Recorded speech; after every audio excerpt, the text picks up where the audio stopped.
1990 թվականին ոստիկանները Ավստրիայում գտան 31-ամյա մի կնոջտի, ով սպանվել էր իր իսկ զուգագուլպաներով։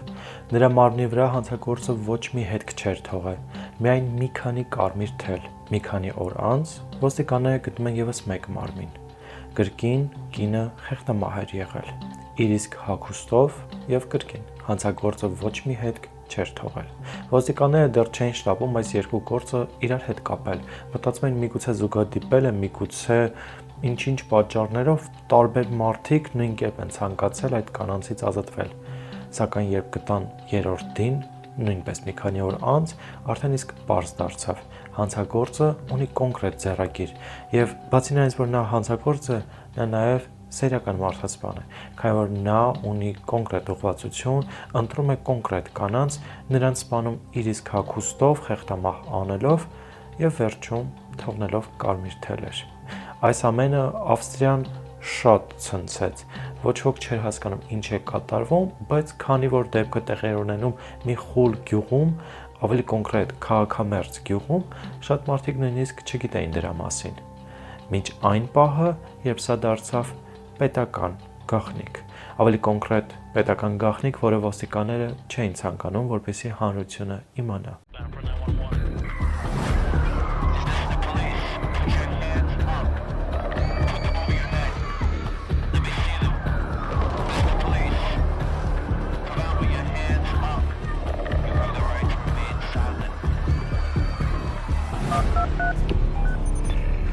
What's your emergency?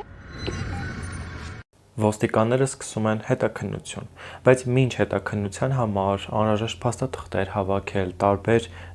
հետքեր, հավաքել, փորձել հասկանալ, թե ով կամ ինչու կամ քանի հոգով են դա կատարել, ոստիկաններին պարզ է դառնում հետևյալը. բոլոր 3 կանայք էլ եղել են մարմնավաճառներ, նրանց մարմինները եղել է կոնկրետ դիրքով, այսինքն մարդասպանը նրանց բռնաբարել է, իսկ դրանից հետո նրանց սպանել եւ մարմինները թողել կոնկրետ դիրքով, որից հետո ուղղակի կարմիր թելեր ամենուր տարածել, այսպես կարելի ասել, որպես պասխալկա, որպես հուշում ու հեռացել։ Այս ամեն ինչը կատարվել է շատ իդեալական, շատ նրբորեն, քանի որ ոչ մի կերպ մարդասպանը մի հետք անգամ չի թողնել, որքան է որ դա գյուղաքաղաք է եղել, նույնիսկ նրա ոտքի հետքը չի եղել, ինչ որ մի կերպ ոստիկանները չեն կարողացել գտնել ու հասկանալ, թե մարդասպանը ոնց է եկել դեպքի վայր կամ ոնց գնացել այդտեղից։ Տարվա վերջում հայտնաբերում են ևս 4 կնոջտի։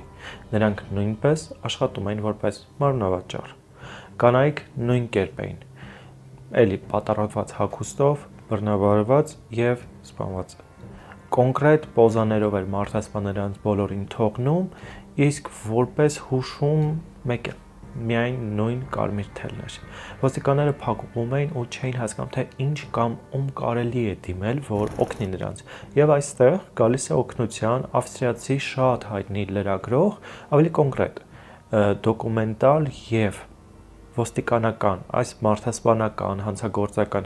այս ամեն ինչի հետ ավելի շատ աշխատող մի լրագրող, ում անունը Ջեք Ուինտերկեր է։ Ջեքը լրագրող էր։ Սովորական լրագրող չէր, քանի որ նա այնքան մոտ էր ոստիկանների հետ, որ շատ հանգիստ կարող էր մտնել նրանց հարցաքննության վայր, նստել եւ իր հոդվածի համար, դե իհարկե ոստիկանները բոլորը տեղյակ են, բայց իր հոդվածի համար նյութեր հավաքել, հարցաքննել նույն կերպ, ինչպես ոստիկանները հանցագործին կամ շատ ծանր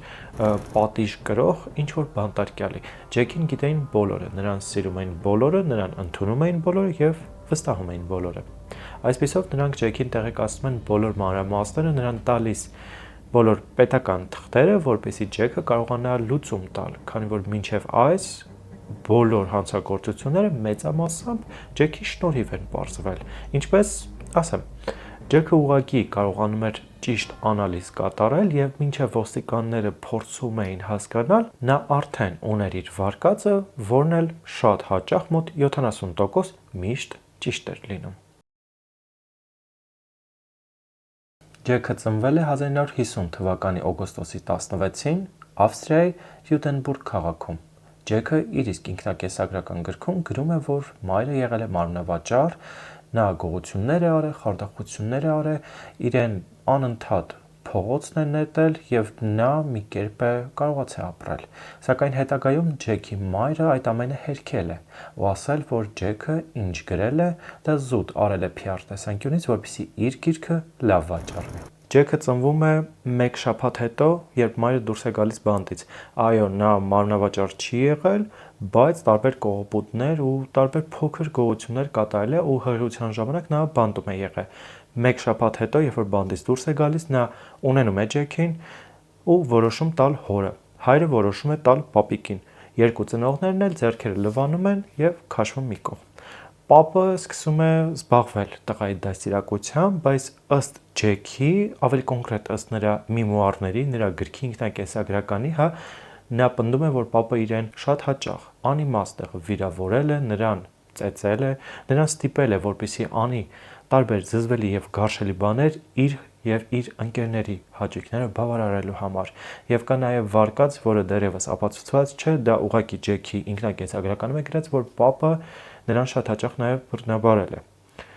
Այս ամենը եղել է, երբ որ Ջեքը ընդամենը 10-12 տարեկան է եղել։ 15 տարեկանից հետո Ջեքը դուրս է գալիս դպրոցից, չի շարունակում իր ուսումը, այլ գնում եւ սկսում է աշխատել։ Հիմնականում աշխատում է մատուցող կամ բարմեն։ Այդ տարիքից սկսած Ջեքը կարողանում է գումար վաստակել, այդ ամենը նա խնայում է,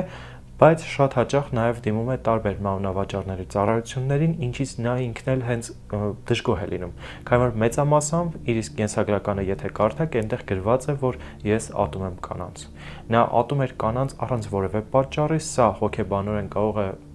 ինչ-որ մի կերպ կապ ունենալ իր մոր հետ, սակայն սրա մասին Ջեքը ոչինչ իր կենսագրականում չի ասել։ Ուղղակի նշում է, որ նա ատում է կանանց, բայց նաև նրանց հետ գումարի դիմաց հանդիպում։ Ինչ-ինչ պատճառներով ինձ, չգիտեմ, խի տանում է այն մարդուն, ով կարող է սպանացնել այս աղջիկներին, բայց եթե նա սպաներ, ապա մի տեսակ զարմանալի է, ինչպես կարող է մարդ, ով որ չի ստացել կրթություն, դառնալ լրագրող, ունենա պետության վստահությունը, որ իրենց աշխատողների, ոստիկանների հետ նույն թղթերը ուսումնասիրի, նույն գաղտնի թղթերը ու լինի մարդասպան։ Շատ տարօրինակ է, մեկնաբանությամբ կարող եք հենց հիմա իջնել եւ գրել ձեր կարծիքը, իսկ ես շարունակեմ պատմությունը։ Մի շատ կարևոր փաստ ասեմ պապի հետ կապված, միակ բանը եւի որ նա սովորել էր պապուց, դե պապը եղել է այն ժամանակ նաեւ որքան որ բռի մարդ, բայց երեխային սովորեցել է բոլոր կենցաղային անհրաժեշտությունները կամ ինչպես տարբեր հնարքներ, լայֆ-խաքներ է սովորացնել, որոնց մեջ շատ կարևոր կետ է խաղում այն փաստը, որ ինչպես ճիշտ եւ բարդ հանգույց կապել։ Այս ամեն ինչը հիմա պատմության մեջ կտեսնեք, թե ինչպես է մեր սիրելի Ջեքը օգտագործում։ 1974 թվականին, երբ Ջեքը 23 տարեկան է, որոշում է 18-ամյա մի աղջկա, ում հետ ծանոթացել է բարերից մեկում, ով այնտեղ մատուցող էր աշխատում, գնա ու լավ ժամանակ անցկացնի։ Սակայն նրա մտքում հիմնականում աղջկան կողոպտելն էր, այլ ոչ թե նրա հետ ընկերական կամ նույնիսկ սեռական հարաբերություն ունենալը։ Նա որոշում է աղջկան տանել Գերմանիա, քանի որ սահմանին շատ մոտ էին նրանք աշխատում, եւ երեկոյան, երբ որ աղջիկը բավականաչափ գումար ունենա, թիփերը բավականաչափ լինի աղջկա մոտ, նա աղջկան կկողոպտի եւ վերջ։ Երբ որ նրանք մեքենայում են հայտնվում, ինչ որ մի բան այն չի լինում եւ չեն գնում դեպի սահման, այլ ուղակի սկսում են քաղաքով մեկ պտտվել։ Եվ մեքենայի մեջ աղջիկը իրեն շատ ազատ է պահում։ Ըստ Ջեքի, Ջեքը դրանից ենթադրում է, որ նա մարմնավաճառ է։ Ջեքը սկսում է 18-ամյա այդ աղջկան խեղդել։ Մի քանի րոպե անց աղջիկը մահանում է։ Ջեքը իրեն վատ չի զգում, նա լարված չի, այլ մտածում է, որ շատ ճիշտ է արել, որովհետև բոլոր մարմնավաճառները ըստ իրեն պետք է այս ճակատագրին արժանանան։ Ոչ ոք արժանի չէ նրանցից, որպեսզի ապրի կամ էլ իրեն դիպչի։ Այս մտքերը Ջեքի մոտ առաջացել են նրանից հետո, երբ նա մտածել է ու կասկածել ըստ պապու պատմածների, որ նա իր հոր երեխան չէ, նա մոր սիրեկանի երեխան է, եւ սա շատ զարմանալի է, քանի որ եթե պապը հորականն էր, ապա այդ դեպքում նա չէր ընդունի նրան, չէր պահի Ջեքին, բայց ինչևէ Ջեքը նման կերպ կարծելով շարունակում է իր, այսպես ասած, հանգույցներ կապելը։ Աղջիկը դուրս չի գալիս աշխատանքի եւ երբ որ ոստիկանները, ավելի կոնկրետ տանեցիները սկսում են փնտրել, նրանք հիշում են, որ նա պետք է գնա ժամադրության Ջեքի հետ։ Դիմելով ոստիկանություն, ոստիկանները գտնում են Ջեքը, այո, խոստովանում է, որ նա մաքրել է փողոցը նման վատ մարդուց։ Նրան ձերբակալում են, դատապարտում ՑՄ ազատազրկման, որը փոխարինվում է 15 տարի ազատազրկմամբ։ Այդ ընթացքում նաև բարձ է դառնում, որ Ջեքը ուղիղ 1 տարի առաջ մետաղե ձողով դաժանորեն մեկ այլ աղջկա ոտնաբարել է, որից հետո նրան սպանել է։ Սա շատ շոկային էր, քանի որ ոչ ոք չէր կարող հասկանալ, թե ինչու է տղան նման կերպ վարվում, բայց ումից հարցնեին, նրա ոչ հայրը, ոչ մայրը տեղում չէր, պապը մահացել էր, Ջեքը մենակ էր, այսպիսով նա մնում է բանտում։ Քանի որ Ջեքին ձերբակալ է եւ պահում են ոչ թե սովորական բանտում, այլ բանտ, որտեղ հանցագործներին վերադաստիարակում են, բանտ, որտեղ հանցագործներին տալիս են նոր հնարավորություն, նոր ուսում, նոր գիտելիքներ, նոր կրթություն, սկիլեր են տալիս, Ջեքը ընտրում է դառնալ գրող։ Այսպիսով նա սկսում է սովորել լրագրություն, սկսում է տարբեր գրքեր կարդալ, որի արդյունքում 1983 թվականին բանտում դուրս է գալիս Ջեքի առաջին գիրքը, որը պատմում էր իր կյանքը մինչև դատը։ Սա շատ զավեշտալի է, քանի որ եթե մենք պատկերացնում ենք, որ վերջ մարդուն դատապարտում են ու այդքանով ամեն ինչ սահմանը փակվում է, Եվրոպայում կամ աշխարհի այլ երկրներում տարբեր է ամեն ինչ, որի պատճառով էլ միգուցե, եթե Ջեքին չտային այդ ազատությունը, միգուցե նա չմտածեր իր ինքնակենսագրականը գրելու ու դրա մեջ տարբեր փաստեր կեղծելու մասին։ Չնայած միգուցե չի կեղծե։ Մեկնաբանությունում կարող եք գրել ձեր կարծիքը, քանի որ պնդեմ, որ գիրքը միակն է, այսինքն չկա հակադարձողը, չկա որևէ այլ նյութ, որ պնդի, որ Ջեքը սխալ է։ Հա, կա մոր խոսքերը, որ նա սխալ է իմ մասին ասել եւ այլն, բայց փաստեր չկան։ Իսկ Ջեքը, քանի որ արդեն բանտում ուներ հեղինակություն լրագրի եւ շատ ակտիվ էր թերթում տարբեր հոդվածներ հրապարակում, գիրք ուներ հրապարակած, շուտով դատարանը որոշում է, որ Ջեքը ուղղվել է եւ ժամանակն է նրան ազատ արձակել։ Վաղաժամ ազատ արձակել, դե իհարկե լավ մարդկանց պետք է միշտ ազատ արձակել։ Իմ պատմությունից սա գիտեք ու հասկանում եք, չէ, ուր ենք գնում։ Եթե չէ, ինձ թվում է հեսա շուտով կհասկանաք։ Այսպիսով Ջեքը, ինչպես նշեցի արդեն, սկսում է ոստիկաններին օգնել, գործը ոչ թե բացահայտելու, այլ իմի բերելու, ու բարձր է դառնում, որ շատ տարիներ առաջ նման դեպք եւս տեղի ունեցել, ու նա սկսում է այդ ժամանակվա քննիչից մինչև այսօրվա քննիչ բոլոր դեպքերն իրար հետ կապել, բոլորին հարցաքննել ու ոստիկաններն ուղղակի ապշած են, թե որքան շատ են նա հետաքրքրված, որպեսզի գործը բացահայտվի։ Սակայն մի տարօրինակ փաստ կա, որ այն ժամանակ, երբ որ Ջեքը ոստիկանների հետ էր աշխատում, սպանություններ չկային։ Այսպիսով ոստիկանները որոշում են Ջեքին ձերբակալել եւ հարցաքննել։ Թղթերը սկսում են պատրաստել, քանի որ սա իհարկե բյուրոկրատիայի երկիր է, մինչև թուղթը չլիներ, մարդուն չէին կարող պահել։ Այսպիսով Ջեքը հասցնում է մեկնել երկրից եւ հաստատվել ԱՄՆ-ում։ ԱՄՆ-ում հաստատվելուց հետո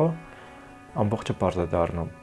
Հենց Ջեքն էլ եղել է այս ողջ ընթացքում մարդասպանը ու ԱՄՆ-ում նույնպես։ Նա շարունակում է իր մարդասպանությունները։ Ջեքը ապրում է Սեսիլ հյուրանոցում, որը True Crime սիրահարներին հայտնի է Էլիզա Լեմի քեյսով։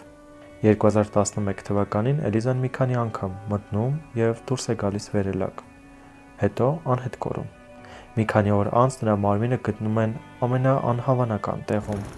Եթե նման պատմություն կհետաքրքրի, մեկնաբանություններում գրեք։ Հաջորդը միգուցե հենց դա նկարենք։ Շարունակելով մարդասպանությունները ԱՄՆ-ում, ոստիկանները Եվրոպայի պես դանդաղ չեն գործում։ Նրանք միանգամից սկսում են հետաքննությունը, գտնում Ջեքին ու որոշում նրան ձերբակալել, սակայն Ջեքը հասցնում է փախչել Եվրոպա։ Ու հետաքրքիր փաստ, Եվրոպայում նրան արդեն իսկ սպասում են, նրան ձերբակալում են Չեխոսլովակիայում ու տարբեր անալիզներ անելով հասկանում, որ այն բոլոր եվրոպական երկրներում, որտեղ Ջեքը ունեցել է գրքի շնորհանդես, այդ ժամանակ մարմնավաճառներ են մահացել։ Ջեքը շրջագայություն կատարելով այդ ժամանակ օգտվել է առիթից, արել իր զբաղմունքը, մաքրել, այսպես կարելի է ասել, որից հետո պապու սովորացրած հանգույցով կապել եւ վերջ։ Գրքի շնորհանդեսների եւ այդ հանգույցի պատճառով ոստիկանները կարողանում են հասկանալ վերջապես, թե ով է իրական մարդասպանը։ Ջեքը մեղադրվում էր 11 կանանց սպանության մեջ։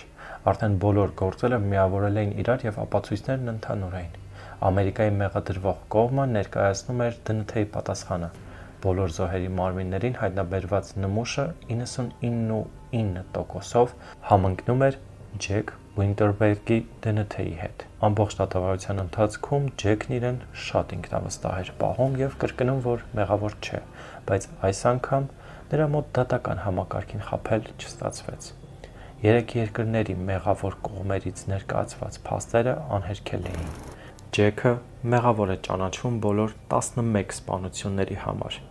Նրան դատապարտում են ՑՄ ազատազրկման։ Դատավճռից ժամեր անց գտնում են Ջեքի մարմինը։ Նա ինքնասպան էր եղել կախաղանի միջոցով, հենց այն նույն հանգույցով, որով իր զոհերին էր նա սպանում։ Այսպիսով շատ հետաքրքիր, կարելի է ասել, էլիտայի մաս կազմող հանցագործի կյանքը ավարտվում է հենց նույն կերպ, ինչպես նա էր խլում ուրիշների կյանքը։ Շնորհակալություն տեսանյութը դիտելու համար, ներողություն եմ խնդրում երկար ժամանակ ոչ մի բան չհրապարակելու համար, մեկնաբանությունում կսպասեմ ձեր ակտիվությանը, կարող եք գրել ուրիշ ինչ թեմայով կցանկանաք, որ true crime պատրաստեմ, իսկ ես ձեզ մի փոքր սփոյլ անեմ։ Կարող եք նույնիսկ գրել կգուշակեք, թե ոչ։ Մյուս երկուշաբթի լինելու է ամենաշիկահեր հոլիվուդյան աստղի մահվան կամ կարելի ասել ճակերտավոր մահվան փաստերը ու թե ինչու նա դարձավ հայտնի։ Շնորհակալություն այսօր այսքանը։